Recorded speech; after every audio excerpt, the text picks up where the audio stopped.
Welcome Hey to guys! Sunshine State of Mind, guys. This is our second podcast. And listen, we just want to give a big, huge shout out to all of you guys that watch the podcast or listen to the podcast. Thank you. We appreciate the so comments. Glad. Rachel's going out of town. Rachel, what are you doing this week? You guys, it is my 30-year class reunion. Oh, dang. She said it. 30 years, y'all. Wow. So 30 years ago in May, I guess last May, 1995. Yeah, are you excited to go back for that? Who was it? Somebody said, 30 years? I thought that you were Older than that. I was like, wait a minute. I think you said that backwards because that really wasn't very nice. Not a compliment. Speaking of compliments, we did receive a lot of compliments in the comments last week. We love your feedback, whether it's positive or negative. Think of it as being less about those things that we're talking about and more about what it is that you can take from it that can bring a more positive spin to the world. Yeah. How can you affect the world in a good way? How can you keep a sunshine state of mind so you keep your happiness? And also, how can you spread sunshine to those people around you? You know, it's okay to disagree. It's okay to not have all the same opinions. If you surround yourself with people that just think like you, then that's probably part of the problem. So we need to be diverse. We need to go out and have diverse experiences so that we can see the world in different ways and we can have sympathy for people and understand maybe some of the things that they're going through. That's why travel has been amazing for us, right? Yeah, absolutely. To see all sides of what everyone experiences. And then I think, like you said earlier, the most important thing is to see how you can put more positivity in the world than negativity. That's a message we're trying to get across when we come on here and talk. Jordan, you had all these college scholarships, right? You were headed in the direction of everything just falling into place for you. And then your shoulder.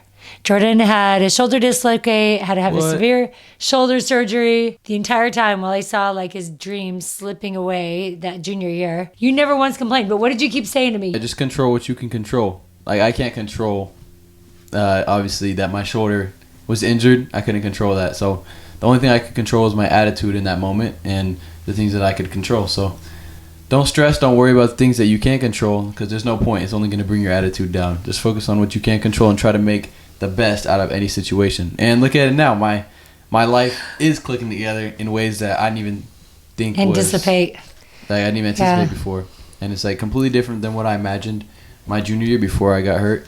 But now it's just kind of like clicking up in a way that looks even better. But I'm just going to keep rolling with it and see what God throws my way and then just control what I can control and go with the flow. There you go. That's a rhyme right there. Good stuff right there. You know, he had people that were looking at him in sophomore year, and then his junior year, all of a sudden, he only plays, half the season? A lot of people kind of backed off of him. And so, you know, when you're receiving that shine like that, you know, it's easy for us to get caught up in the shine that we're receiving at that time, right? What was the state of mind that you had to be in order to kind of get to that point? Can you just say that again? Control what you control and go with the flow. I'll say it again. Control what you can control and go with the flow. But yeah. I think the main importance is being able to pivot and not getting so stuck on one thing and deciding that that's the best thing for you. Because if I like obviously chase your dreams and like latch onto your goals, but also be reasonable. Like if I latched onto those dreams and those goals and I wasn't open to any other option, and I was trying to pave my own way instead of seeing which path God was trying to create for me, I think it would have been a lot harder for me to adjust to that, just watching like that slip away without me being able to do anything about it. Because I wasn't able to do anything about it anyway. So I just did what I could do and kind of followed what path God was leading me down.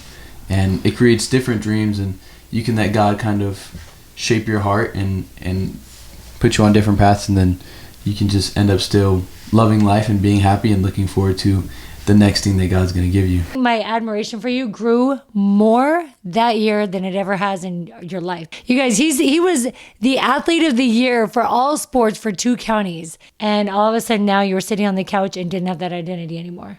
And the coaches went away. Well, so that's my question. That's something big, right? It's your identity. Was it your identity for real? That's what I'm talking about. That's my point, right? Or was it something that you did and you wanted to excel at, but you realized that there was a different identity that you had? That was more important. That's the question, right? Yeah. I think also just like thinking of yourself as an athlete, and then that's the only thing that you have to offer to the world, right?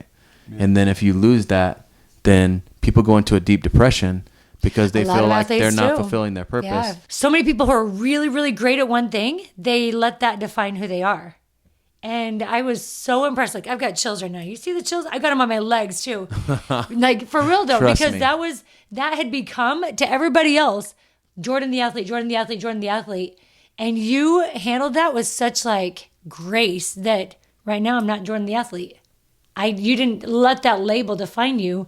I think the pivoting is Yeah. is really important. Like learning how to pivot. I know, like ever since I was little, like you asked me what I want to be when I was older, like professional football player. Yeah, yeah. That's like my goal when I was little.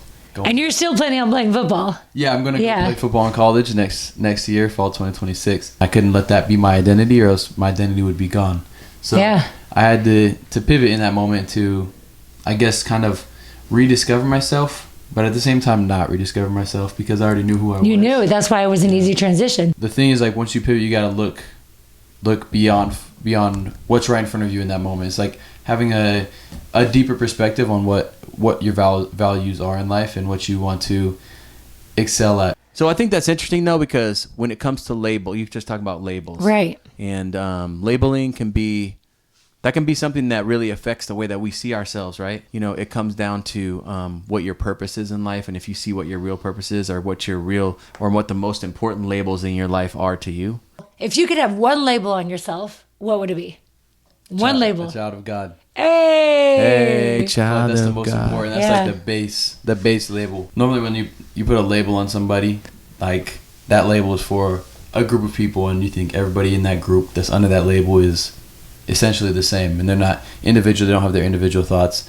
But being a child of God, we're all unique, and we're all individual with our own personalities, our own thoughts, our own talents, our own skills, and together we make up like The body of Christ. the body of Christ, one big family. Yeah. And if we realize that we're a child of God, then we can actually it's easier for us to find our purpose and start to figure out, okay, what does God want me to do? We have lots of different things that we can do to glorify God. It's not always just those things that we feel like we want to do. If you look back at our old videos, there was a girl who came into our home and she was like, will you be my mom? And I was like, sure, because she aged out of foster care. She was super fun. We haven't seen her in a while, and we missed her greatly. But she gave me a shirt that said black and it was crossed out, white and it was crossed out, and it said human. And a lot of people have a tendency to be like, oh, there's the black guy. It's totally fine to describe people, right? Oh, he's a really great athlete. Oh, he has brown skin. He's black, right? But when that what's your opinion on that label? I feel like I personally don't focus on race as much. I'm proud to be black, but exactly. But I feel like I don't focus on it unless it's necessary to focus on it. I'm not right? saying you can't And not describe differences. somebody, right? Because I think some people Yeah. get scared about describing someone. They'll be like, if there were three of us there, they're like, oh yeah, you know the guy that He was is wearing like, the green shirt. Yeah, I'm like, just say it. He's a black guy. But you have to be careful, right? Of like claiming that's Well, that because you're black, you behave a certain way, you act a certain way. What's your opinion on that? so I feel like the Have people told you that you don't act black? oh yeah, all the time. Like people What does say, that mean? oh, you don't act black. You don't. What does that sound label black. mean? Well, and that's what I think. I feel like sometimes when we focus too much on that label and what that means, we have to come up with like a meaning to it, right? And so I don't think there's any way to act black or to speak black, right? Right. We as black people, as a race of people, have a variety of things to bring to the table. And so when we minimize that down to the way you talk, the music you listen to, right? And all of that stuff is just, it minimalizes the effect that we have on society and the way that we can, really our potential, in society. Yeah. We measure our success by what we feel like the labels and the purposes that we have or that we put upon ourselves.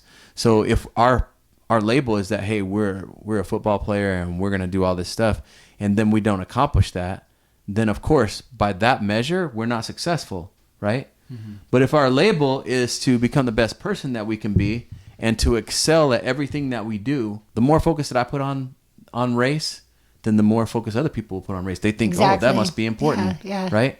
And so to me, what's more important is how I deal with people individually and the relationship that I can hopefully form with people individually, and not necessarily, oh, I have to act a certain way around a certain people. And actually, I would always teach our kids, you are representing your race at the same time. You Yeah. are. Because people are going to formulate their ideas about Black people by what they see with you. Yeah. But they're going to do that by you. Oh, he's biracial. Oh, he's black and white. What kind of kid is he? So there's a balance. I don't know. It's you can't just say no labels, right? We don't like labels, but at the same time, that label is placed on us, so we have a responsibility to represent it. So I think the way to look at it is the world will always place labels on you. Yeah. The question is, are you placing those labels on yourself? Because that's if you look question, at yourself as, oh, well, who are you? And you say, well, I'm a black person, then that's great. That might describe you, like you said. Mm-hmm. But is that your label? Like, what does that mean you're a black person? And so a lot of people say, well, that means this is the experience that I have to have. Now we're talking about, oh, well, you didn't have my same experience, or you don't have this same way of thinking, therefore you're not black. It's definitely a part of who you are, but you don't have to let it define who you are. The world's going to give you labels. Like, imagine if when people told you, like, oh, you don't sound black, so you started having an identity crisis of, well, who am I then? So you started changing who you were to try to sound more black. Well, when we got married, people said, well, your kids are going to struggle. They're not going to know who they are. They won't know if they're black or they're white. And I was like, what are you talking about? They're going to know who they are because I'm going to teach them who they are. Like, yeah, we have these conversations. Child of God. Sorry, I interrupted you. Go ahead. Yeah. No, but I've heard it too. Like, Dad will call me when I'm with my friends, and then like he'll be on the phone. They're like, your dad is the whitest sounding black guy I've ever heard. And I'm just like, but see, this is where we have an opportunity to teach people. White. Yeah. Right. Yeah. We have an opportunity to teach people like, hey, that's not what that means. It can be dangerous to place racial labels on people and place a definition of what we think that looks like. You know, we encourage you to go to the Lord and ask the Lord, what do I want to do? What do I need to do? You know, what can I do to become a better person? And what can I do to do what you want me to do? To, you know, shine a light to you. Because what does that lead to? Your purpose. Your purpose. Everybody has a unique and individual purpose here. Deeper than like best athlete, smartest person. It's a lot deeper than that.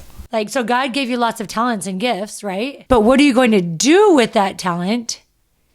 And our purpose is really to lift the Lord's kingdom, right? Mm-hmm. And to bring people to God and to Christ. You look like Tim Tebow. He was an amazing athlete.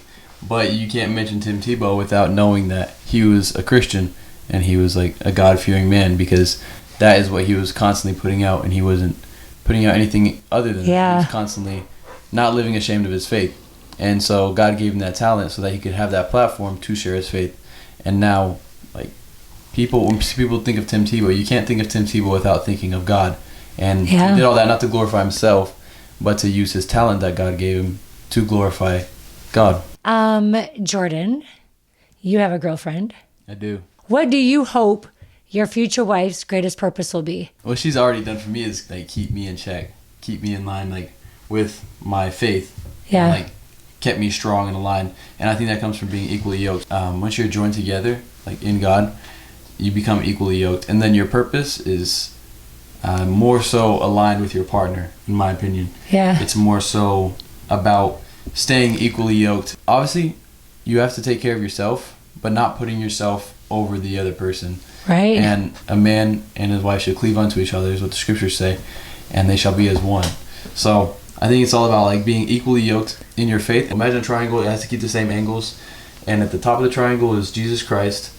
Here is you and here is your wife, or whoever you want to put into that relationship. Could be a close friend, could be your parents, could be your siblings. Yeah.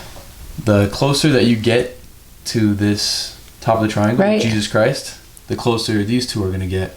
It's true. And I feel like the farther that you get away from the person over here, the farther you get away from Jesus Christ. Yeah. Because there's no room for contention. He's going to move away. Yeah. So it's all about holding each other accountable and pushing ourselves to be the best that we can be with Christ. Hey, that's a deeper thought than I thought you were going to give. That's pretty good stuff, Jordan. That's really good stuff, Jordan. But the thing I was thinking about too, though, is as a mother, as a woman, I was this like feisty, fiery. I was a reporter.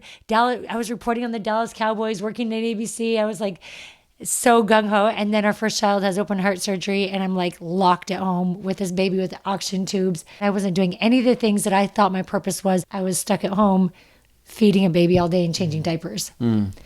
Right? So I was like, so kind of sad. And I was like, this is hard. This is like really hard. God is first, then each other. But then I hope that your wife will feel great about being a mother. Sure, of course. We believe, But- of course, regardless of what kind of successes that you have anywhere else in life, that being a father and a mother is the most success. That's the most important thing that you could ever do. And you have to feel great about that. Yeah. No, you don't have to. I just hope you do. I hope you do, because And I like had it. to get past that. Right? Yeah. Yeah, I had to get past that. I had to be like, get past of like, oh, my worth is great as a mother. The world places labels on mothers, and they want to say, oh, what the value of that is. It sometimes can make mothers kind of take upon those labels upon themselves to go, oh, well, if I'm a mother, then maybe I'm not successful. No, that's not true at all. But that's the world that brought that into it. Yeah. But we look to what value Yeah. God places on that. And it's the highest value. Yeah. Because guess what? Everybody in this world who's successful had a mother. Yeah. So Yeah. I feel like, There you go. especially nowadays, people are kind of pushing more and more of the agenda of focus on yourself first, put yourself first, and what's causing a lot of selfish relationships where people are more focused on themselves, and these relationships aren't working Yeah. because there's no compromise. Yeah. Everybody has Yeah. to be able to compromise a little bit of themselves to make it get work. perfectly. No doubt. They've distorted. They're all talking about self-love, self-love, self-love. They've distorted that idea, because yes, we should love who we are. Oh, for sure. But that they're distorting that. But that's what Satan does. He distorts these beautiful ideas. Self-love is important, but it's the way, like you said, it's the distortion of it that makes it dangerous. We appreciate you guys being with us today Thank you. on our podcast. Make sure you guys comment. Let us know what you liked. Let us know the things that you thought that we should change. Let us know what kind of things you want to see in the future. We'd love it. Tell us what labels you've received and how you broke free from them, or how the labels may have helped you. Either how you broke through that or how you lived up to that. Or if you're struggling with labels right now and trying to figure out what your purpose is, write that as well. Thank you, everybody, for watching. Let us know. Everybody has a purpose. Everybody. Single person, Including every you. single person Including was you. born. You are born with a great purpose. Everyone's here for a You are born unique. Understanding your purpose, guys, is a big, huge part of having a sunshine state of mind and being able to feel good about what you're doing.